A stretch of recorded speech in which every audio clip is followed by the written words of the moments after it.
Welcome back, ladies and gentlemen. This is Zero from TechDragon.info, and today we're gonna take a look at, you guessed it, the ARL-V39. Yeah. Well, I think I'm not entirely. Did I? I don't know. I think in a recent video I showed you guys that I finally got the 46 research, so I'm done with the V39. Yay! And I've kind of made myself a promise, a goal, whatever you want to call it, that I'm not going to sell a single tank without doing a review on it. Except for maybe like tier 1, 2, 3, but I'm not starting any new trees. But other than that, I'm going to do a review on it, however bad they are. Now, this tank, okay. What you guys need to understand about this tank is that it has really bad qualities that kind of overshadow the good things about it, right? Now, that I personally think this is a pretty bad tank for a couple of reasons, and I'll explain to you in a second why. But it doesn't mean you cannot have good games in it, okay? Don't confuse those two things. If I say it's a bad tank, it does not mean you can't have good games, or that your opinion might differ. I personally think it's a bad tank. Now, having that said, let's take a quick look at my stats in it. I have a 56% victory ratio in it. Yeah, I've killed 117 people in 108 games, so by no means am I shit in this tank. My average damage caused is not great. My experience is, yeah, not great, but I did do more damage than I received, so that's always good. Didn't spot a lot of people. Oh, it's a TD. And a weird one at that, so that's not, you know, all that weird. Destruction ratio of 1.72, which is pretty good. Damage ratio 1.6, so I didn't do too bad in it, and yet this is a bad tank. Because the simple fact remains that I could have done better in any other TD. Okay? So, that's something you gotta understand about this thing. It is not a bad TD, well, it sort of is, but you could have just done better if you were in any other TD. Now, the good thing about this tank and the bad thing is the gun. Right? Let's compare some tier 6s here real quick. And these are just the 3 that I actually own. There are, of course, more tier 6s, but I've picked these for a reason. For 2 reasons, really. Okay, let me just get the aesthetics out of the way. I'm comparing the JPZ4 because they are both low-profile tanks, and the gun is at the same height, and that's a big disadvantage, and I'll tell you in a second why. And the SU-100 because the gun is very similar. So, let's take a look at the guns. The SU-100 has the 122mm, 175 pen, which is actually 10 better than this one. The penetration is not penetration, damage, I'm so confused right now, is 390 versus 300. Rate of fire, although on this one, is 6 versus 4. So accuracy 0.43 versus 0.39, 2.9 second aiming time versus 2.3. Now that 2.3 is a lie, and I'll get to that in a second as well. Just compare it to the JPZ4. Rate of fire is much higher, penetration is not that much lower, damage of course is not even half of this one, accuracy is way better, and the aim time is way better, so that's how it sort of scales between these two. Now, the reason I picked them is because the guns are similar, but the tanks are very different for one big reason. The gun is mounted pretty low in the tank, and it's the same on the JPZ4, however, the gun traverse, so the side-to-side movement on this gun, is very, very narrow. When you look at the edge of the barrel here, let's take a look from the back, you can only traverse your gun for about this far, if even this far. So if a tank is running by you, like this, and he's over here, you're going to have to traverse your entire tank again, and re-aim. And the aiming circle is pretty bad on this thing, and at 2.3 seconds, the thing is this number doesn't actually tell you the entire story. 2.3 seconds sounds pretty good, but in reality, the bloom of this gun, so the dispersal, so how big the circle starts off with, is pretty damn big, and it takes quite a while before it fully zooms in. So 2.5 or 2.7 seconds is more like what it actually is in real life. So the 2.3 might sound nice on paper, but it really isn't.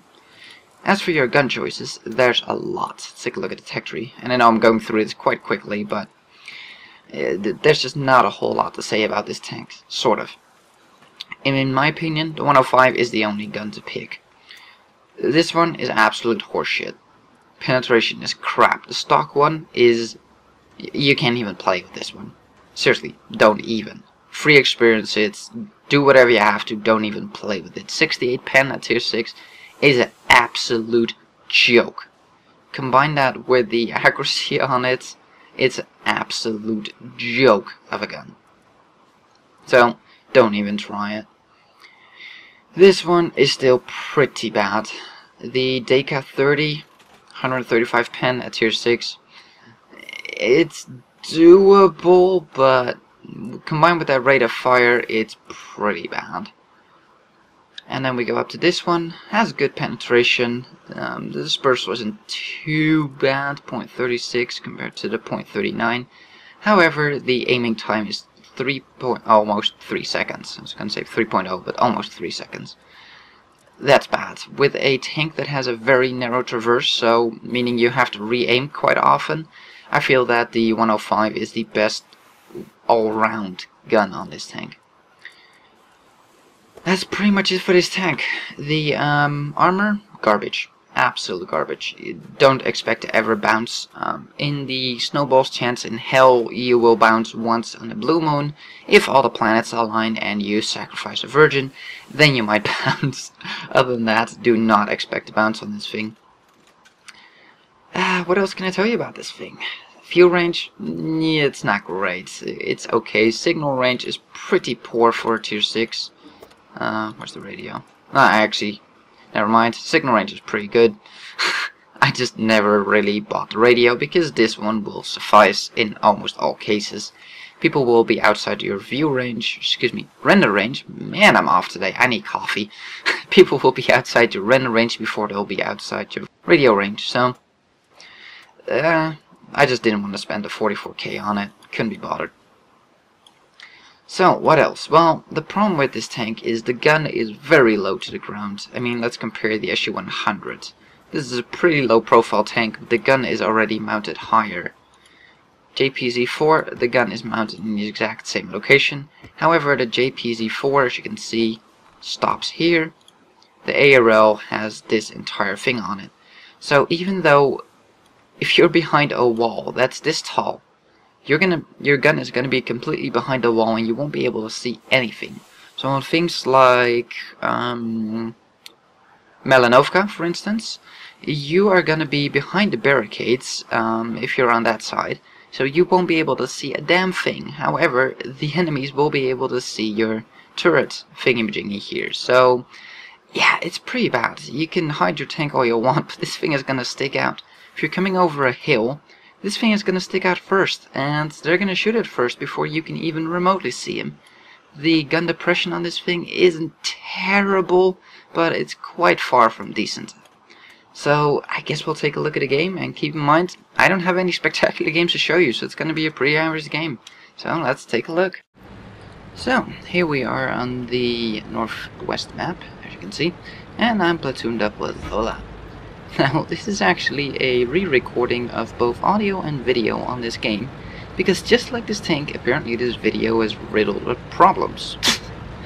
Both my video and audio were corrupted, even though my audio is recorded with a different program than my video. So how the hell they both got corrupted on this section of this video, I have no clue, but hey-ho, let's continue on.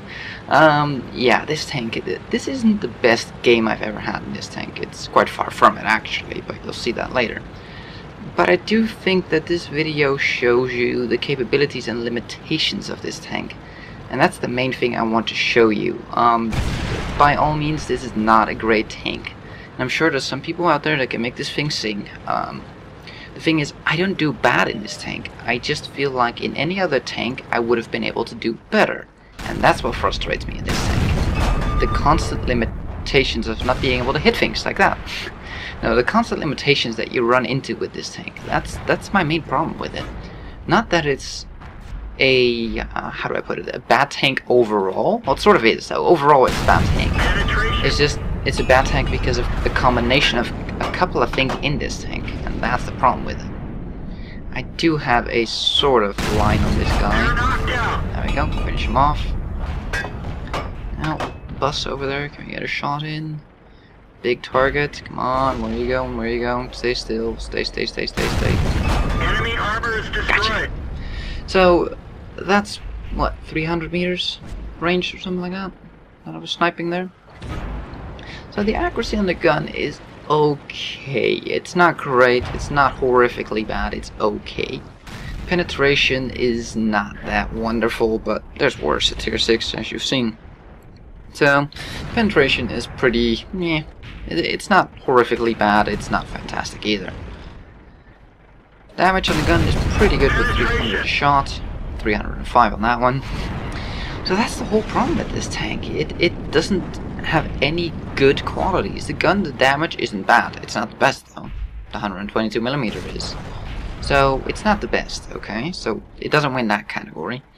It's not the most accurate by far. It's not the best reload. It's not the best aim time. The tank itself, the speed, I didn't talk about that in the garage part, but the speed is about 30-ish cruising speed, so it's not speedy either.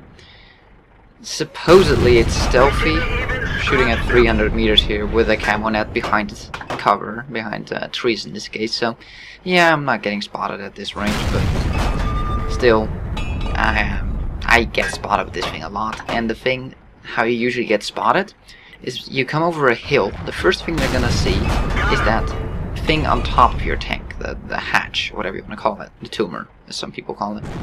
That's the first thing they're gonna see. So before you can even crest a hill to shoot at someone, they're already gonna have shots at you without you being able to retaliate.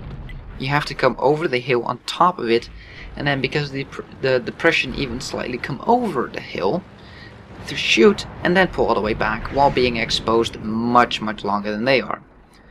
And that's one of the problems with this tank. It's just the gun itself per se isn't bad. It's getting the gun on target. I'm just trying to find a, if I have any line in this person, I'm trying to figure out what's between me and him, and I can't really figure it out. I think it's the ridge line that's below me, it's just barely in the way.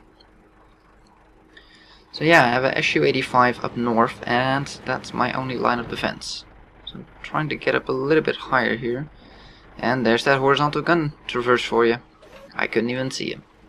I would almost point directly at him, and I still had to traverse my tank just to point at him, so yeah.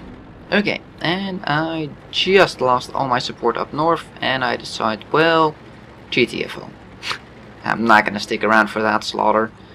There's what, 4 or 5 tanks coming my way, possibly? Hell no. The other side of the map, my team is moving up, and in the meantime, I'm saying GTFO. Now this T-50 apparently wants to continue on. Well, good luck. I'm not sticking around for that. And crap, there's a KB1, so quickly check my rear. I'm still safe, he cannot see me. Get below this hill, there we go. And Lola, in the meantime, is relaying my messages to them. I can't hold these guys off for long. And don't know how many are coming this way, but at the very least, there's 2. Enemy armor is destroyed. 1. Okay, so we take that one out, that's good. Now I'm pulling back because there is artillery still on the enemy side, so. But yeah, in a second here you'll see my problem with the depression and the size of this tank. Look how far I have to come over the hill.